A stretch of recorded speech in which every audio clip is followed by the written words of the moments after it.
Doctor कहता है 10 से उल्टा गिनिए, 10, 9, 8 और फिर आपकी आंख खुलती है। आपको लगता है बस 1 सेकंड बीता, लेकिन घड़ी कहती है 5 घंटे गुजर चुके हैं।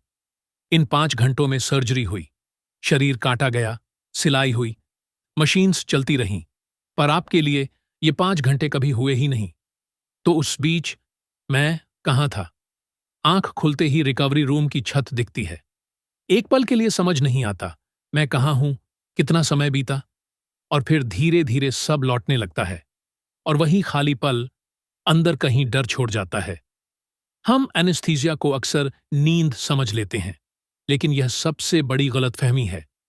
नींद में ब्रेन धीरे धीरे अपनी स्टेट बदलता है, सपने आते हैं, टाइम का हल्का एहसास बचा रहता है, हल्की आहट पर आप जाग जाते हैं।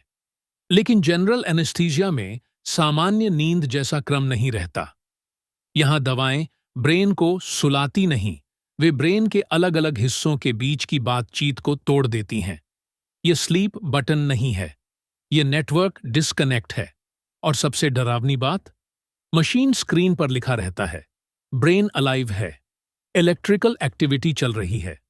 अधिकतर केसेस में पेशेंट की पर्सनल दुनिया जैसे पूरी तरह ब्लैक हो जाती है। एक अकेला न्यूरॉन मैं नहीं बनाता, एक अकेला ब्रेन रीजन मैं नहीं बनाता।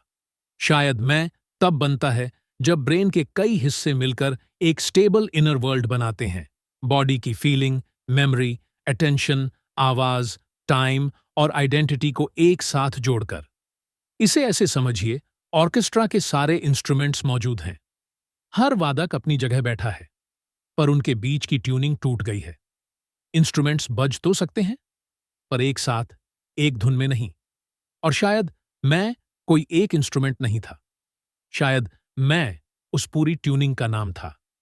एनेस्थीसिया यही करती है, इंस्ट्रूमेंट्स को नहीं हटाती, उनके बीच की ट्यूनिंग तोड़ देती है। तो क्या मैं वह धुन था, या धुन को सुनने वाला? इस सवाल को थोड़ी देर खुला छोड़िए, क्योंकि जैसे ही धुन टूटती है, सिर्फ मैं गायब नहीं होता, एक और चीज चुपचाप गायब हो जाती है, समय। एनेस्थीसिया से उठने के बाद लगभग हर कोई यही कहता है, बस 1 सेकंड लगा, ऑपरेशन 2 घंटे चला। पर पेशेंट के लिए जैसे समय था ही नहीं। तो टाइम कहाँ गया? बाहर टाइम चलता रहा, घड़ी पर, मॉनिटर की स्क्रीन पर अंदर टाइम बनाने वाला सिस्टम टूट गया। क्योंकि टाइम सिर्फ घड़ी में नहीं होता, टाइम मेमोरी के सीक्वेंस में होता है। पहले क्या हुआ, फिर क्या हुआ, यही इनर कंटिन्यूटी हमें एहसास देती है, मैं वही हूं। एनेस्थीसिया समय को नहीं रोकता, वह आपके भीतर टाइम को जोड़ने वाली मेमोरी चेन को तोड़ देता है। और अगर सीक्वेंस टूट गया, तो मैं वही हूं वाला धागा भी बीच से कट जाता है। और यह धागा कटता कहां है? एक ही जगह, मेमोरी में। यहीं से एनेस्थीसिया का सबसे उलझा देने वाला सवाल शुरू होता है। एनेस्थीसिया के बाद पेशेंट कहता है, मुझे कुछ याद नहीं, लेकिन रुकिए, याद नहीं और कुछ हुआ ही नहीं। क्या ये दोनों एक ही बात है? हो सकता है ब्रेन ने कुछ सिग्नल्स प्रोसेस किए हों, पर उन्हें मेरी मेमोरी में बदलने वाली चेन टूट गई हो। जैसे कोई कैमरा चल रहा था, पर मेमोरी कार्ड रिकॉर्ड नहीं कर रहा था। तो सबसे गहरा सवाल यह बनता है, क्या अनुभव वही है जिसे हम बाद में याद रख सकें? मेमोरी नहीं बनी, तो क्या वह क्षण कभी था ही नहीं? और अगर मैं मेमोरी से बना है, तो मेमोरी मिटते ही मैं मिट जाता है? या मैं मेमोरी से पहले भी कुछ है? मैं मेमोरी से पहले भी कुछ है, यह एक छोटा सा सवाल लगता है। पर इसी सवाल पर मेडिसिन रुक जाती है और दर्शन शुरू हो जाता है। भारतीय दर्शन में एक शब्द आता है, साक्षी, चुपचाप देखने वाला। वह जो जागना, सपना और गहरी नींद तीनों को देखता है। लेकिन एनेस्थीसिया इस आइडिया के सामने एक नया, कठिन सवाल रखती है। जागने में विचार थे, सपने में कल्पना थी, गहरी नींद में भी एक धुंधला सा अंधेरा था। पर एनेस्थीसिया में न सपना था, न विचार, न मेमोरी बनी, न इनर वर्ल्ड बचा। तो साक्षी कहाँ था? यहां रुककर ईमानदारी जरूरी है। एनेस्थीसिया साक्षी को प्रूव नहीं करती, साइंस आत्मा को प्रूव नहीं करती। इसे प्रमाण की तरह नहीं, सिर्फ एक रूपक की तरह लीजिए।